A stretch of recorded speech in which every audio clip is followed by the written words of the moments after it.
Lahat ng mga larawan na lumalabas sa bidyong ito ay totoong mga litrato ng Mars na kinunan ng mga tunay na kadamitan ng NASA mismo sa ibabaw ng ibang planeta. Walang mga iginuhit na background, mga eksenang isinadula o computer graphics na nagpapanggap ng mga tunay na kuhang dokumentaryo. Lahat ng makikita ninyo sa susunod ay totoong umiiral. Ngayon, tatahakin natin ang isa sa pinakakilalang ruta sa kasaysayan ng pag-aaral sa Mars. Ruta ng Mars rover na si Curiosity. Sabay nating balikan ang kanyang mahabang paglalakbay sa mga sinaunang guho, batong parang at tuyong deposito sa Mars, patungong bundok na Aeolis na siyang pangunahing layunin ng ekspedisyong ito sa loob ng maraming taon. Halos bawat bahagi ng ibabaw na pinag-aaralan ay binibigyan ng sariling pangalan ng mga espesyalista ng NASA. Habang naglalakbay, paminsang lumilitaw sa sulok ng screen ang pangalan ng lokasyon para malaman ninyo kung anong bahagi ng pulang planeta ang dinaraanan ng Mars rover. Naglanding si Curiosity sa Mars noong taginit 2012 sa higanteng bunganga ng Gale. Kinailangan ng mga inhinyero gumawa ng komplikadong sistema ng paglapag para sa misyong ito. Sa huling yugto, ibinaba ang aparato sa planeta gamit ang espesyal na lubid at reaktibong plataporma. Hanggang ngayon, isa pa rin ito sa pinakamahirap na paglapag sa kasaysayan ng pananaliksik sa kalawakan. Sa una, akala ng mga espesyalista na ilang taon lang tatagal ang aparato sa Mars. Kalaunan, napatunayang mas kaya ng rover ang mga kondisyon sa pulang planeta kaysa inaasahan. Sa huli, ipinagpatuloy ng NASA ang misyon at ngayon, mahigit 13 taon matapos ang paglapag, aktibo pa rin si Curiosity. Isipin mo, mahigit 10 taon nang gumagalaw ang totoong robot sa ibang planeta, araw-araw nagpapadala ng bagong larawan ng Mars sa sangkatauhan. Malayo nang nilakbay ni Curiosity sa ibabaw ng Mars. Para sa daigdig, maliit lang ang ganitong distansya. Pero para sa ibang planeta, kung saan kailangan gumalaw ng aparato sa gitna ng matutulis na bato, mga buhangin na parang bitag at mapanganib na mga dalisdis, napakalayo na nito. Sa mga totoong larawang ito, kitang-kita kung gaano kahirap ang naging paglalakbay na ito. Ang mga gulong ng rover na gawa sa matibay na aluminum alloy ay napinsala ng husto sa ilang taon ng operasyon. Ang matutulis na bato sa Mars ay nagiwa ng metal. Ang ilang bahagi ng estruktura ay parang dumaan ng aparato sa totoong digmaan laban sa ibabaw ng ibang planeta. Natabunan na ng makapal na mapulang alikabok ang katawan ng Mars rover dahil sa paulit-ulit na bagyo at hangin sa Mars. Sa kabila nito, gumagalaw pa rin ang aparato. Sa puntong ito, nakaakyat na si Curiosity ng mga 800 metro sa dalisdis ng bundok Aeolida. Sinusuri ng dahan-dahan ang sinaw ng geolohikal na patong na posibleng may impormasyon sa nakaraan ng Mars. Sa daigdig pa lang, nagsagawa ng pagsubok ang NASA engineers at may natuklasan silang nakakagulat. Kahit na malubha ang pagkasira ng mga gulong, kaya pa ring magpatuloy ng paggalaw ng Mars rover. Ang pagkakagawa ng rover ay may malaking reserba ng tibay dahil walang sinuman ang lubos na nakakaalam kung anong mga kondisyon ang haharapin ng aparato sa ibabaw ng ibang planeta. Ang pinagmumula ng enerhiya para sa Curiosity ay isang radioisotope generator. Sa loob nito, ang init na nalilika mula sa pagkabulok ng plutonium 238 ay ginagawang kuryente. Dahil sa sistemang ito, kayang gumana ng Mars rover ng maraming taon sa malamig na klima ng Mars, makalampas sa mga bagyong may alikabok at magpatuloy sa siyentipikong gawain kahit halos walang sikat ng araw. Pagkatapos ng ilang buwang paglalakbay sa kalawakan, napunta ang aparato sa loob ng Crater Gale, isa sa pinakakapanapanabik na rehiyon ng Mars.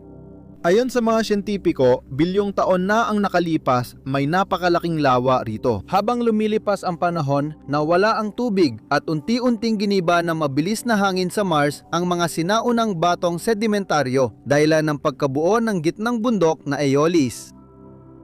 Gamit ang mga satellite map ng Mars at mga totoong larawan na kuha mismo ni Curiosity, gumawa ang mga espesyalista ng NASA ng detalyadong 3-dimensional na modelo ng lugar. Dahil sa mga datos, nakalkula ang rutang sinimula ng rover sa mahabang taon ng pag-akyat. Ang una nating hintuan ay Yellowknife Bay. Sabi ng mga mananaliksik, dati raw itong nasa ilalim ng tubig. Dito mismo gumawa si Curiosity ng napakaraming kakaibang larawan ng ibabaw. Ang ilang mga hugis ng mga bato ay napakaiba na minsan parang hindi ka nanonood ng dokumentaryo ng NASA kundi eksena mula sa isang siyensiyang piksyon na pelikula. Halimbawa, ang batong ito ay mukhang-mukha ng tao. Ang katabing bato ay parang ulo ng dagat na igat. Sa susunod na larawan, makikita ang isang anyo na sa itsura ay kahawig ng isang maliit na tuta o isang batang hayop. Siyempre, simpleng laro lang ito ng liwanag, anino at pagguho. Pero ang otak ng tao ay likas na naghahanap ng mga pamilyar na anyo kahit sa mga tanawin ng ibang planeta. Napapansin mo rin ba ang pagkakahawig? Ang susunod na bato ay parang ulo ng dambuhalang sea iguana o isang sinaunang nilalang. At ang pinakakakaiba dito ay lahat ng ito ay totoong mga larawan ng Mars kuha ng totoong kagamitan ng NASA mismo habang nasa ekspedisyon. Matapos ang panoramic na kuha, pumili si Curiosity ng lugar malapit at unang beses nag-drill sa Mars. Pagkatapos, kinuha ng kagamitan ang sample ng bato gamit ang built-in system at inihanda ang datos para ipadala sa research center sa Earth.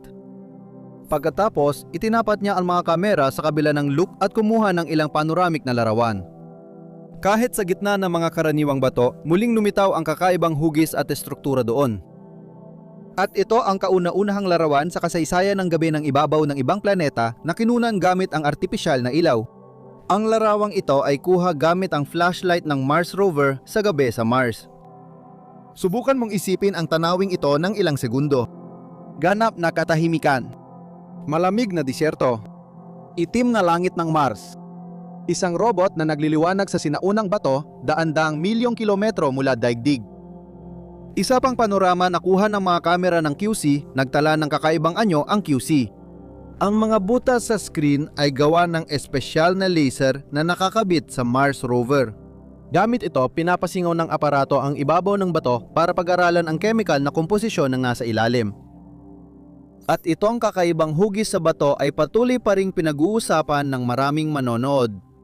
Malamang ito'y karaniwang batong binago ng hangin at panahon. Kahanga-hanga ang hugis nito na parang nanigas na insektong panggabi o sinaunang pitripikadong labi. Nakakatuwang isipin, ano kayang mga bagay ang pumapasok sa isipan ninyo? Dito sa gitna ng mga bato, makikita mo ang bagay na parang hawakan ng lumang espada. Sa susunod na panorama, tila may gulugod ng dambuhalang nilalang dagat sa ibabaw ng Mars. At muli, dapat nating ipaalala, hindi ito isang malikhaing biswal na gawa-gawa lamang. Ito ang tunay na mga larawan ng Mars. Sa totoo lang, itong larawang ito ang nagpapakita ng mas natural na kulay ng ibabaw ng Mars na walang matinding pag-edit ng larawan. Huminto si Curiosity sa tabi ng batong biniyak niya gamit ang mga gulong. Karamihan sa mga tao ay nakasanayan ng isipin ng Mars bilang isang pulang planeta lamang. Sa ilalim ng manipis na alikabok, may mga mineral na may iba't ibang kulay. Mas malinaw itong ipinapakita ng totoong litrato mula sa rover sa Mars kaysa anumang ilustrasyon. Ang panoramic na ito ay ginawa gamit ang totoong mga larawan ng Mars na kuha ni Curiosity sa lugar ng Yellowknife Bay. Sa tulong ng makabagong teknolohiya, naibalik ang espasyo na parang ang manonood ay talagang nasa loob ng iskafandro at naglalakad mag-isa sa ibabaw ng ibang planeta. Sa ganitong oras, mas dama natin ang isang simpleng bagay. Totoong umiiral ang mga batong ito, kapatagan at alikabok. Lahat ng ito ay nasa tunay na Mars na yon. Sa unahan, unti-unting lumilitaw ang pangunahing layunin ng ekspedisyon, ang bundok na Ayulida. Ngayon sa screen, makikita ninyo ang animasyon na gawa sa libu-libong larawan na kuha ni Curiosity gamit ang front camera sa unang taon matapos ang paglapag.